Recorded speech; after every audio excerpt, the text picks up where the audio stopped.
and welcome back to Java Journey. Today we are going to discuss some common Java interview questions for junior developers, and I will provide the detailed answers and code examples where needed. So let's get started. What is Java? Java is an object-oriented, high-level programming language known for its portability across platforms. It was developed by James Gothlin at Sun Microsystems in '95, and it's now maintained by Oracle Corporation. Explain the main method. The main method is the entry point for any Java application. It must be public static, have a return type of void, and accept a single argument, an array of string. What are Java primitive data types? Java has 8 primitive data types: byte, short, int, long, float, double, char, and boolean. Each has different size and range. For example, an int is 32 bytes, while a byte is only 8 bits. What is the difference between the equal operator and the equal method in Java? The equal operator compares the memory address of the object, while the equal method is used to compare the content of the object. Let's see the example. In this example, we have the first string that contains the string hello. The second string contains the same thing. And in the first place, we're going to compare them using the operator, and then we're going to use them. I will run the code.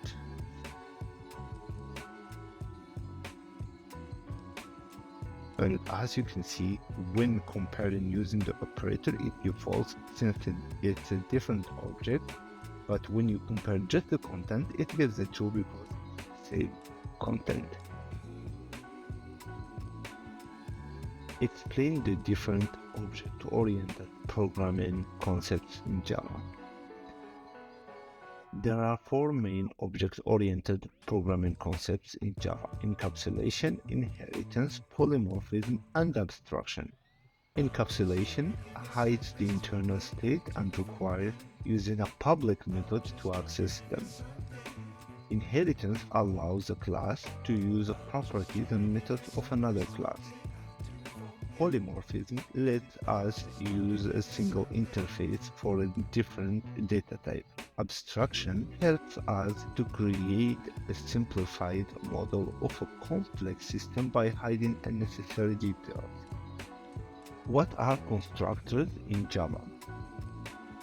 Constructors are special methods used to initiate an object. There are 2 types: a default and parameterized constructor. A default constructor does not take any argument, where the parameterized constructor takes an argument to initiate an object attribute. You can see at the left the example of a default constructor for a class car and a parameterized constructor for the same class. What is the use of the final keyword? The final keyword is used to indicate that the variable value cannot be changed.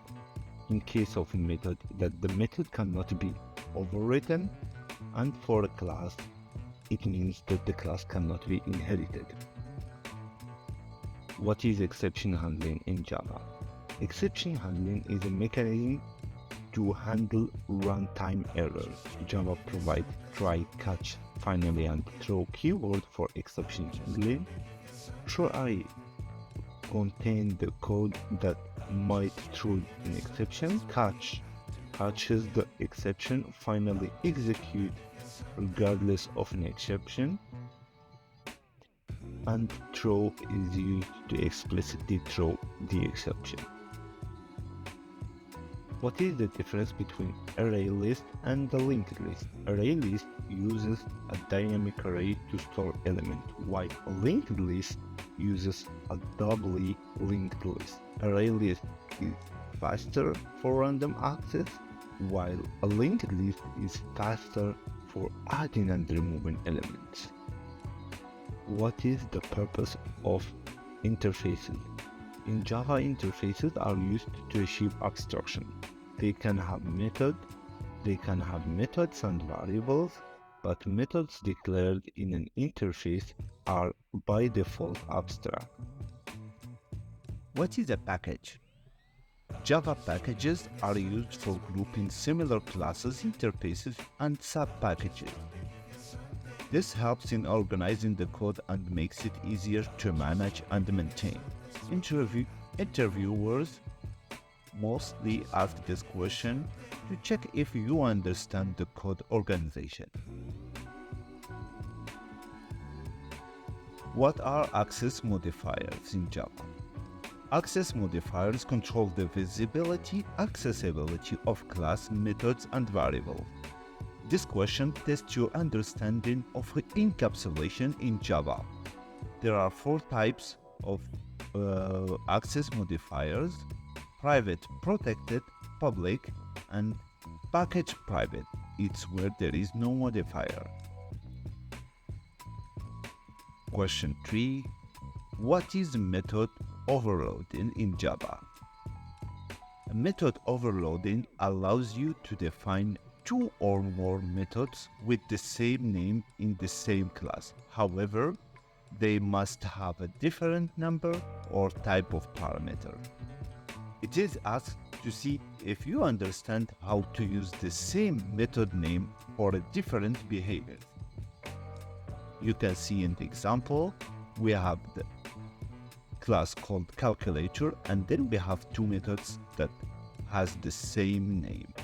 The first one takes 2 variables of type integer, and the second takes 2 variables of type double. Explain the concept of recursion in Java. Recursion is the process where a method calls itself. This concept is important in solving complex problems by breaking them into smaller, more manageable subproblems.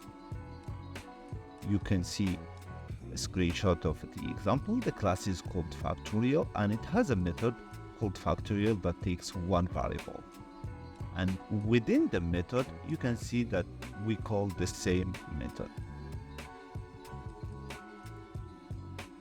How can you prevent a class from being subclassed? Use the final keyword before the class declaration. This ensures that the class cannot be extended, protecting the integrity of the class. You can see the example in the screenshot. What is multi-threading in Java? Multi-threading is a feature that allows concurrent execution of 2 or more parts of the program, which can run independently. It is essential for improving the performance of the CPU-intensive operation. What are the different types of loop in Java? Java has 3 main loop constructors: the for loop, the while loop, and the do-while loop. Loops are crucial for executing a block of code repeatedly. Explain the concept of the keyword this in Java. The this keyword in Java is a reference variable that refers to the current object. It is mostly used in the constructor, the method, and variable initialization to refer to the instance variable when a local variable has the same name. Explain the concept of the static keyword in Java. The static keyword in Java is used to indicate that a member variable or a method belongs to the class itself rather than any specific instance of the class. Static members can be accessed without creating an instance of the class. Can you explain typecasting in Java? typecasting allows you to convert a variable from a data type to another. There are two types of casting: widening casting and narrowing casting. You can see in the example, the widening casting is when, for example, you convert an integer to a double. Narrowing casting is the opposite, is converting from a larger to a smaller type. Well, folks, we've reached the end of our video. I hope that you enjoyed learning with us. If you did, please consider to click on the like button. And hey, if there is anything that we could do better or any specific topic you want us to cover, just let us know in the comments below. Thank you for watching, keep learning, and see you next time.